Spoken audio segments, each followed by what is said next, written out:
আসসালামু আলাইকুম। Welcome back to my channel. আজ আমার বোন কি রান্না করছে আর কেন? চিকেনটাকে ফার্স্ট ভেজে নিচ্ছে। এখানে ৩ টা বেবি চিকেন কেটে নেওয়া হয়েছে। ছোট, ছোট পিস করে কেটে নিয়েছে। সো এতগুলো চিকেন রান্না করে কি করবে আজকে? আপনারা কি জানতে চান? তাহলে পুরোটা ভিডিও অবশ্যই স্কিপ না করে দেখবেন। আশা করি আপনাদের কাছে ভালো লাগবে। আর আমাদের পাশে থাকার জন্য সবাইকে অনেক ধন্যবাদ। I'm honestly thankful for you guys. The love I'm receiving from you guys is more than enough. So I want to thank you guys once again. আজ ছিল ছুটির দিন, সবাই বাড়িতে ছিলাম। আর আমার কণ্ঠ শুনে তো আপনারা বুঝতেই পারছেন যে আমি সিক এখন, একটু অসুস্থ। বাইরের ওয়েদারটা আসলে অনেক খারাপ যাচ্ছে। আর বাচ্চারা কিছুদিন আগে সিক ছিল। ওরা যখন ভালো হয়েছে তখন আমি সিক হওয়া শুরু করেছি। But it's fine. Inshallah, I'll get better soon. So এই মাংসটাকে তেলের মধ্যে ভেজে নিয়েছে।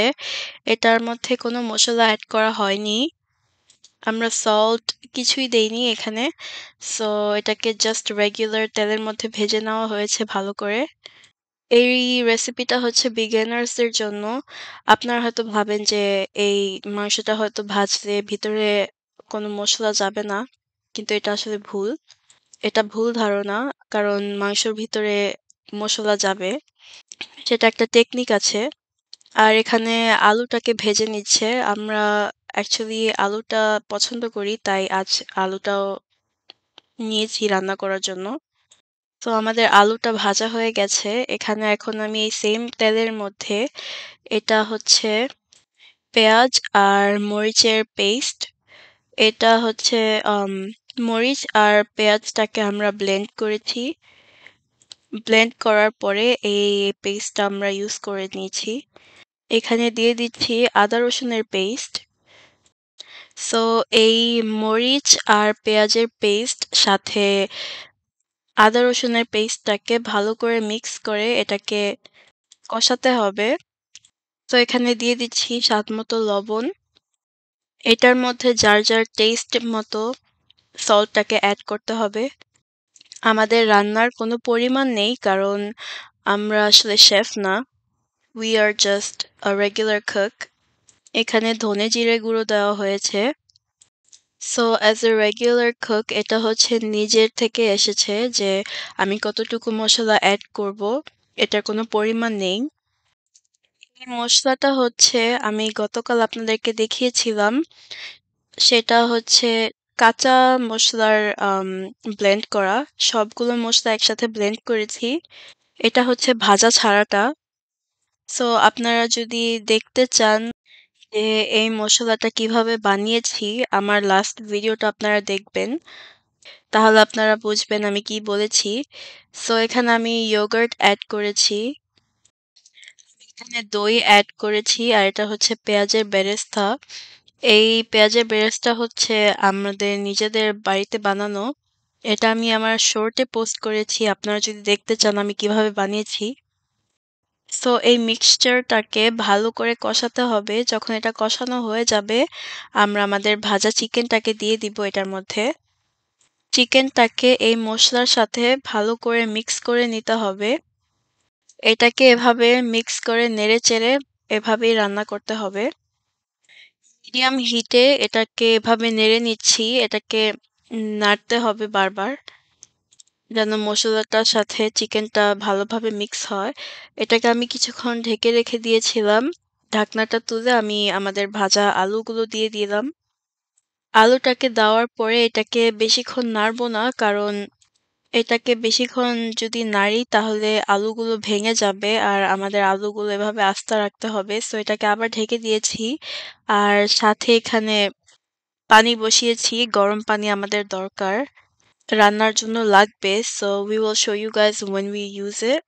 এখানে হচ্ছে হাতে বানানো ঘি দিয়েছি আর এখানে পোলার চাল দেওয়া হয়েছে। স্বাদমতো লবণ আর জিরা গুঁড়ো দেওয়া হয়েছে। তো আপনারা তো বুঝতেই পারছেন যে আজ কি রান্না হবে। তারপর আপনাদেরকে বলে দিচ্ছি আমার বোন হচ্ছে আজ চিকেন বিরিয়ানি রান্না করছে। সো কথা হচ্ছে যে কেন হঠাৎ করে চিকেন বিরিয়ানি রান্না করা হচ্ছে। এখানে আমি এখন গরম পানিটাকে দিয়ে দিচ্ছি যেটা আমি চুলাতে বসিয়েছিলাম। Back to what I was saying.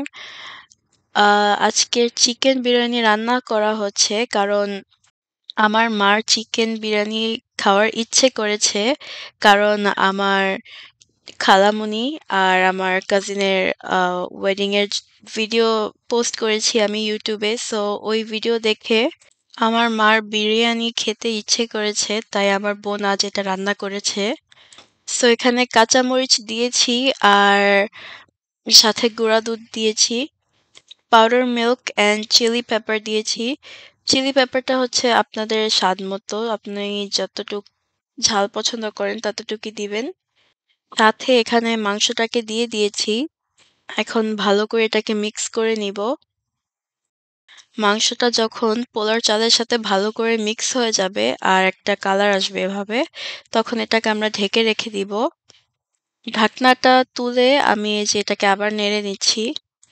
Since এখানে অনেকগুলো পোলাও ছিল, এটাকে নাড়তে একটু কষ্ট হচ্ছে, but it was worth it. আজ এই বিরিয়ানিটা ঝরা হবে না কারণ আমরা এই মাংসটাকে যখন রান্না করেছি এটাতে অনেক মসলা ছিল আর কিছুটা ভেজা হবে। এভাবে পোলাও খেতে কিন্তু অনেক দারুণ। আপনারা কিন্তু অবশ্যই ট্রাই করে দেখবেন। And as I said, this is for beginners. So if you want to learn how to make chicken biryani with like the easiest way, this is the only way you can make it. And এটা হচ্ছে বাবুর্চি স্টাইলের as well. আর আপনারা দেখেছেন কিনা সেটা জানি না। আমরা আসলে কাঁচা কোনো মসলা ইউজ করিনি। এখানে সবকিছু পাউডার মসলা ইউজ করা হয়েছে। আর everything was homemade. যে মসলাগুলো ইউজ করেছি সব বাড়িতে বানানো। দেখুন পোলাওটা কিন্তু মাশাআল্লাহ অনেক সুন্দর হয়েছে। আমাদের রান্নাটাও হয়ে গেছে। চিকেন বিরিয়ানিটা আসলে অনেকদিন পরে খাওয়া হচ্ছে আর actually we are really excited. এখন এটার মধ্যে আমি দিয়ে দিচ্ছি রোজ ওয়াটার। অল্প একটু রোজ ওয়াটার ইউজ করে নিচ্ছি একটু নাইস একটা স্মেলের জন্য। অ্যান্ড এটাকে আমরা ঢেকে দিচ্ছি cause the cooking is finished. বিরিয়ানির সাথে এখানে সালাদ নেওয়া হয়েছে। বিরিয়ানিটা প্লেটে বেড়ে দিচ্ছে। বিরিয়ানিটা কিন্তু দেখতে অনেক সুন্দর হয়েছে মাশাআল্লাহ। আর এখানে বিরিয়ানি বানানোর জন্য আমাদের পোলাও আর মাংসের পরিমাণটা একই রকম হয়েছে। কারণ দেখতেই পাচ্ছেন যে এখানে আম বিরিয়ানির সাথে পোলাওর সাথে এখানে মাংস অনেকগুলো এসেছে। আপনাদেরকে দেখাচ্ছি আলুটা কিন্তু অনেক নরম হয়েছে। আর এখানে মাংসটাকেও দেখাচ্ছি। মাংসটা অনেক সফট আর নরম হয়েছে। এই বিরিয়ানির সাথে খাওয়ার জন্য সালাদ, লেবু আর মরিচ নিয়েছি। সো আমাদের বাড়িতে আজ সবাই বাসায় ছিল। সো আমরা সবাই খাচ্ছি একসাথে বসে।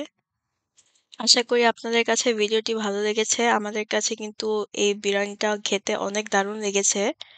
আপনারা কিন্তু অবশ্যই এটা ট্রাই করে দেখবেন আর আমাকে অবশ্যই জানাবেন।